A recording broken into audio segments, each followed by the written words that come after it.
मनुष्य का भाग्य कब लिखा जाता है?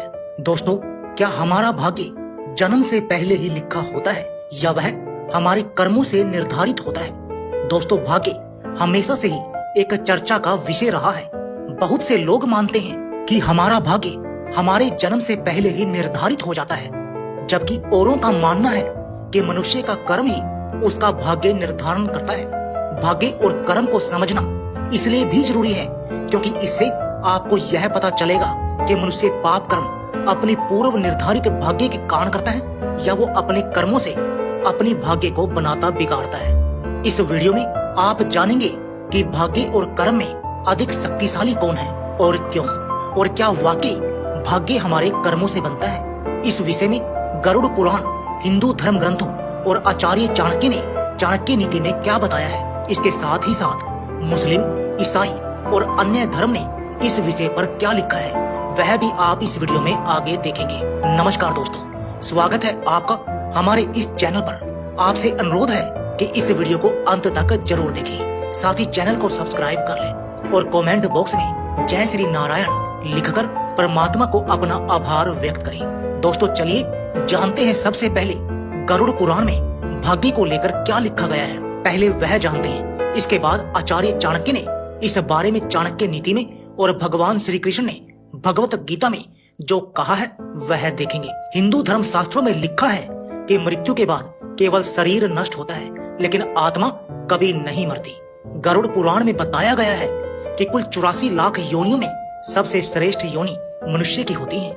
मनुष्य को उसके कर्मों के आधार पर मृत्यु के बाद अगली योनि प्राप्त होती है। इसका अर्थ हुआ कि मृत्यु के बाद आपका जन्म किस योनि में होगा यह पहले से ही निर्धारित है। अर्थात आप अपने जीवन में जिस तरह का कर्म करेंगे, मृत्यु के पश्चात उसी के आधार पर ही आपका अगला जन्म होगा। गरुड़ पुराण के अनुसार ऐसा व्यक्ति जो धर्म, वेद पुराण जैसे धार्मिक ग्रंथों का अपमान करता है, ईश्वर में विश्वास नहीं रखना और उनको अपशब्द कहता है, ऐसे नास्तिक व्यक्ति का अगला जन्म कुत्ते की योनि में होता है। जो लोग मित्र के रूप में शत्रु बने रहते हैं, पीठ पीछे धोखा देते हैं, उनका अगला जन्म इस धरती पर गिद्ध के रूप में होता है।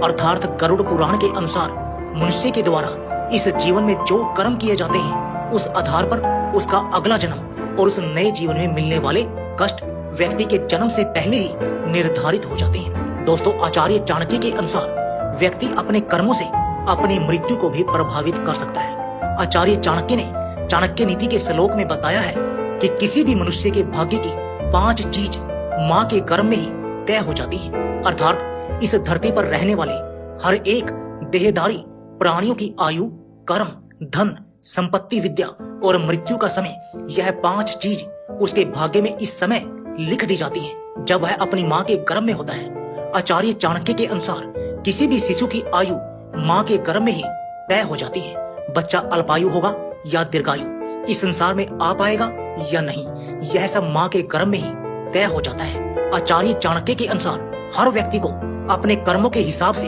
सुख दुख भोगना पड़ता है। यह कर्म सिर्फ वर्तमान के ही नहीं बल्कि पिछले जन्मों के भी होते हैं। लाखों प्रयास के बाद भी आपके अच्छे और बुरे का फैसला आपके कर्मों के आधार पर ही होता है। इस श्लोक के अनुसार माँ के पेट में ही यह निर्णय हो जाता है कि बच्चों के भाग्य में धन लाभ है या नहीं, बच्चा कहाँ तक पढ़ेगा, विद्या ग्रहण कर ली तो उसका सदुपयोग जीवन में कितना कर पाएगा, यह सभी बातें माँ के गर्भ में ही तय हो जाती हैं। दोस्तों, आचार्य चाणक्य के अनुसार मनुष्य के जीवन में लगभग 1 से अधिक बार मृत्यु का योग बनता है, जिसमें एक बार काल मृत्यु और बाकी अकाल मृत्यु होती है। अकाल मृत्यु को कर्म और भोग से बदला जा सकता है, लेकिन काल मृत्यु को बदला नहीं जा सकता। दोस्तों, आप जानते हैं कि इस विषय में भगवान श्री कृष्ण ने गीता में क्या कहा है।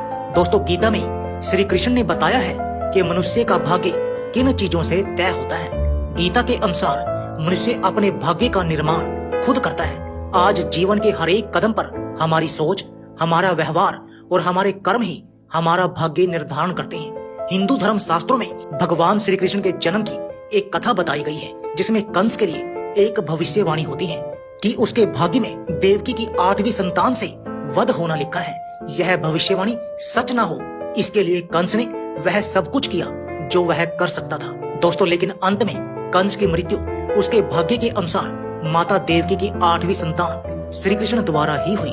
कंस को अपने भाग्य से बचने के लिए इतना सब कुछ करने की जरूरत नहीं थी। उसे सिर्फ अपना कर्म सुधारने की जरूरत थी जो उसके अधिकार में था।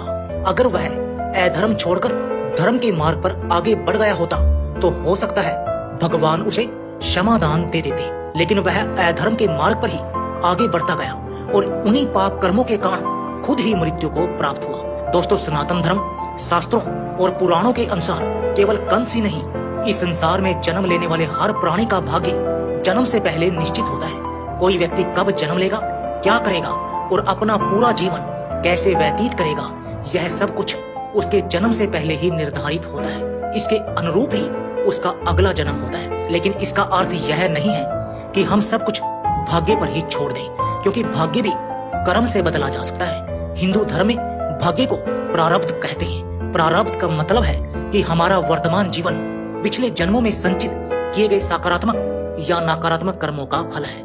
हिंदू पुराण कहते हैं कि हमारा भाग्य हमारे पिछले कर्मों से बनता है, परंतु यही भाग्य वर्तमान कर्मों से भी प्रभावित होता है।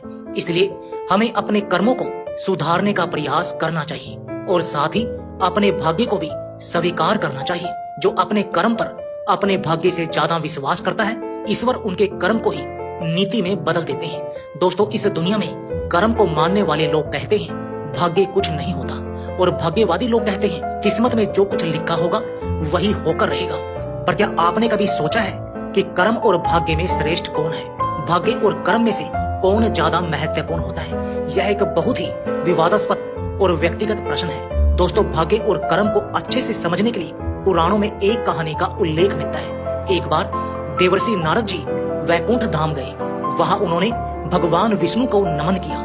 नारद जी ने श्री हरि से कहा, प्रभु, पृथ्वी पर अब आपका प्रभाव कम हो रहा है। धर्म पर चलने वालों को कोई अच्छा फल नहीं मिल रहा। जो पाप कर रहे हैं उनका भला हो रहा है। तब श्री हरि ने कहा, ऐसा नहीं है देवर्षि, जो भी हो रहा है सब नीति के जरिए हो रहा है।